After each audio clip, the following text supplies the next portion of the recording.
Halo, saya Sela Isdiara Hendra Putri akan menjelaskan mengenai uji daya kecambah menggunakan metode UKDDP.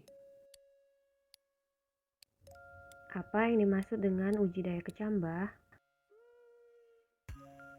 Uji daya kecambah adalah suatu pengujian benih untuk mengukur viabilitas yang mengindikasikan kualitas benih. Uji daya kecambah bertujuan mengetahui kemampuan benih untuk tumbuh menjadi tanaman normal dalam kondisi biofisik lingkungan yang optimal. Lalu, apa itu uji daya kecambah dengan metode UKDDP? Metode UKDDP atau singkatan dari uji kertas digulung didirikan dalam plastik adalah metode uji perkecambahan di mana benih diletakkan pada media kertas merang, kemudian digulung dan didirikan secara vertikal. Dapat dilihat dari deskripsi berikut bahwa benih disemai di kertas merang, kemudian kertas digulung, lalu benih akan berkecambah di dalam gulungan tersebut. Adapun alat dan bahan yang digunakan dalam uji daya kecambah dengan menggunakan metode UKDDP, plastik bening, kertas merang, benih padi, alat tulis, gunting, label, dan semprotan air. Adapun cara kerja dari uji daya kecambah dengan metode UKDDP. Pertama, hamparkan selembar plastik transparan dengan ukuran 20 x 30 cm.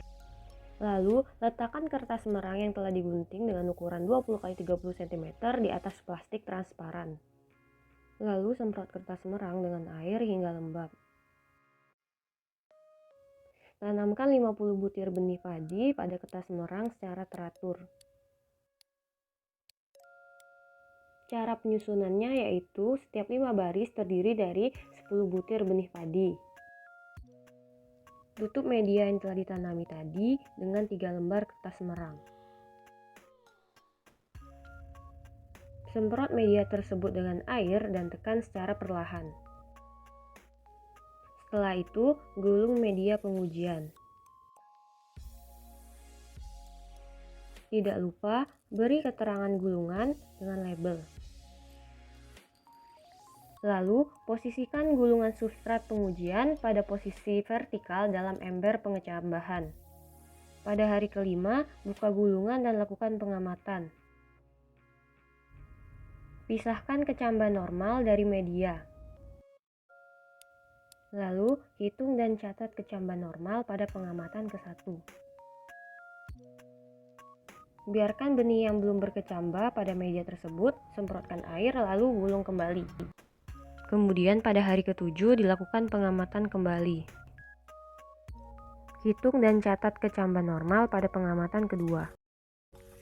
Adapun evaluasi kecambah normal dengan kriteria yaitu kecambah yang menunjukkan potensi untuk berkembang menjadi tanaman yang sempurna ketika ditumbuhkan pada kondisi yang optimum. Sedangkan kecambah abnormal adalah kecambah yang tidak menunjukkan potensi untuk berkembang menjadi tanaman normal pada kondisi yang optimum. Untuk mengetahui potensi tumbuh maksimum, yaitu persentase jumlah kecambah normal dan abnormal pada hari ke-7, dapat menggunakan rumus yaitu jumlah benih yang tumbuh dibagi benih yang ditanam kemudian dikali 100. Lalu hasil pengamatan tersebut dapat dimasukkan ke dalam rumus hingga diperoleh hasil. Untuk mengetahui indeks figur benih, kita dapat membagi jumlah kecambah normal pada hitungan pertama yaitu hari kelima dengan jumlah benih yang ditanam kemudian dikali 100. Lalu hasil pengamatan dapat kita masukkan ke dalam rumus. Untuk mengetahui daya kecambah benih menggunakan rumus DB sama dengan jumlah kecambah normal pada hari kelima ditambah pada hari ke-7 dibagi jumlah benih yang ditanam dikali 100. Lalu hasil pengamatan tersebut dapat dimasukkan ke dalam rumus. Lalu untuk panjang plumula dapat kita ukur dari pangkal batang sampai ke ujung plumula. Sedangkan pada panjang radikula dapat kita ukur dari ujung akar sampai ke pangkal akar. Berikut adalah jurnal terkait dengan metode UKDDP. Substrat pengecambahan dari metode UKDDP yaitu kertas merang memiliki daya absorpsi dan kemampuan mempertahankan air paling tinggi dibandingkan media kertas lainnya. Lalu, pada grafik rata-rata daya kecambah benih jagung, nilai tertinggi terdapat pada metode UKDDP yaitu dengan nilai 91,33% karena daya serap kertas merang tinggi dan metode digulung tersebut dapat mengurangi penguapan. Terima kasih sudah menyaksikan video ini, semoga bermanfaat.